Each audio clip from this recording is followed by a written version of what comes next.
Pagkatapos ng klase, normal na makakita ng mga upuan na hindi maayos at kaunting kalat sa classroom. Minsan akala natin may ibang maglilinis. Pero sa aming paralan, may mga hindi masyadong napapansin na ugali ng mga estudyante ang kusang paglilinis.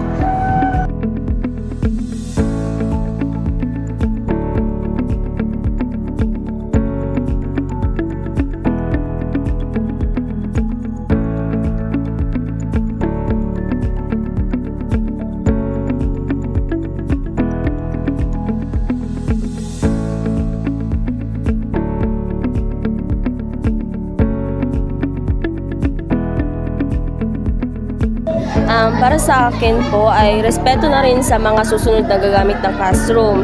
'Di ba? Kinakailangan talaga bilang isang mag-aaral, maging responsable tayo or responsible sa ating mga gagawin.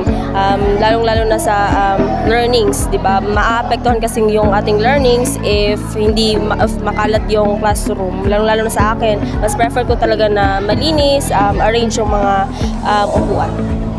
Mas maganda po talaga sa aking pakiramdam o magaan sa aking pakiramdam kapag malinis po yung kapaligiran. Kaya kahit po na napapagod na po ako is tinitiis ko po talagang maglinis. Yun lang po.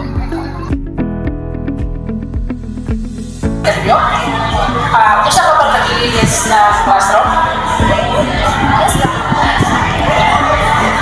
Pagkatapos ng klase, sa pagkilinis ang classroom, inaayos ang kabubuan kahit walang pulis na.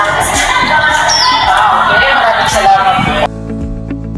Sa simpleng paraan, ipinapakita ng mga estudyante ang disiplina at malasakit sa kanilang kapaligiran.